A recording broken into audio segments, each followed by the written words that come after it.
Hello, scholars, and welcome back. It's week 6 already for a POL450 Research Methods for Political Science. Well, you should be excited that we made it to week 6 because many of the large obstacles we've already navigated through. Remember way back when we started with a topic, and from a topic we created a research question. We then were introduced to the IRB process and we understood what makes an ethical study. We then learned about sample size and population size, and ultimately got to the point where we were last week, where we created survey questions that we will use to get data to answer our research question, or at least maybe not answer, but give suggestions for our research question. So that leads us here into week 6. And in week 6, we're going to talk about content analysis and secondary data and how we are going to incorporate this into our study. So let's break it down. This week there is a lecture, or some videos more importantly, that are added, one on content analysis and one on secondary data analysis. Our first assignment, which we will use based upon those two concepts, is going to be due at normal, our Sunday at 11:59, and this is a 25-point possible for this assignment. And what I've listed here are two different sources, two different reliable sources of secondary data that are available through our library. So we have the RAND State Statistics and the Statistical Abstract of the United States. And what secondary data is it's data that other sources have already published, have created.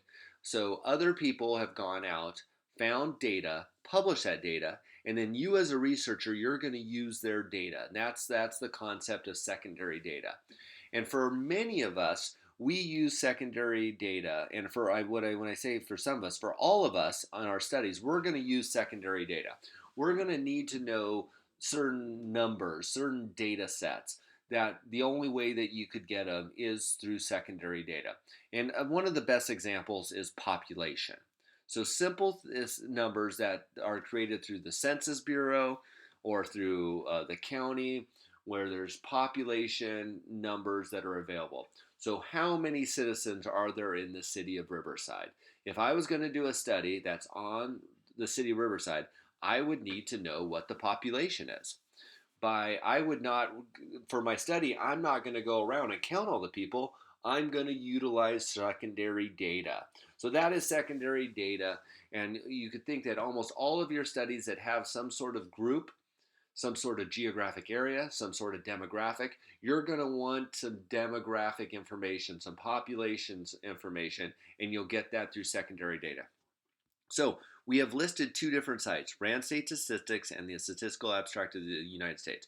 What I want you to do is go to the library, look up both of these, and from those you're going to determine which of these has data that I can use in my study. And what I'm asking you is, for your assignment for this week, is to review each of these data repositories and select a data set you think would provide important and relevant secondary data for your study. Discuss what you found and state why it is important to your topic. You should add the source to your annotated bibliography before it is submitted. So we have the two sources. Review them, find one or find one or several pieces that you will include. Tell me why it's important, and then write on that. And here is your rubric for this week's assignment. The second, or the next thing that I have added is there is a helpful video by Dr. Ron Tollings that talks about how you present secondary data. And it's just an informative video, which we will then talk about in our discussion board. But I think you'll find this interesting on how we use secondary data and how you present it.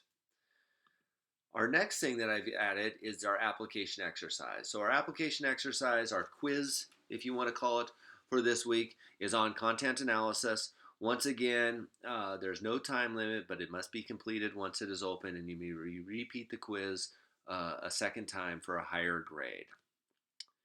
And here is our big assignment this week, our annotated bibliography.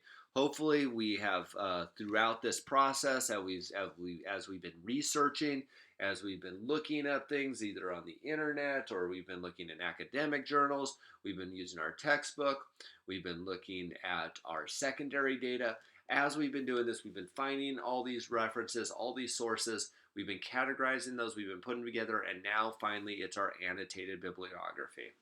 So here's the rubric. We know that this is going to be due Sunday, 11:59, 100 points available, so it's a big ticket item. We need a minimum of 15 items that address the topic and theory of your research proposal. What I want to see on each one of these is I want to see a well APA formatted source and then a short paragraph for each one of your items that describes why this is or why this article is important, why this source is important, and how it applies to your study. So it's as simple as that. This source I found, it relates to my topic. I will apply it to this topic. It doesn't need to be long. Like I said, about a paragraph for each. But we need a minimum of 15 sources. You want to start with the source in APA formatted, like a well-referenced source and accurately referenced, and then a short annotation about each one that clearly indicates why the source is important and its use. So that's what we're looking for, 15 annotated bibliography. There might have been a little confusion or contradiction between the text and APA formatting, but our annotated bibliography should be alphabetized. So I think in your text it might have mentioned that sometimes we clump them together by categories or by topics, and that's very useful in the early stages where you're lumping them together as you're writing and pulling from those groups. But once we get to the final product, we want to take all of those and list them alphabetically by their APA formatted first author's name. And then finally, we have our discussion board for this week. And for this discussion board, the question is, what was the most interesting information in the Hans Rollins or Rosling video? Did the presentation keep your interest?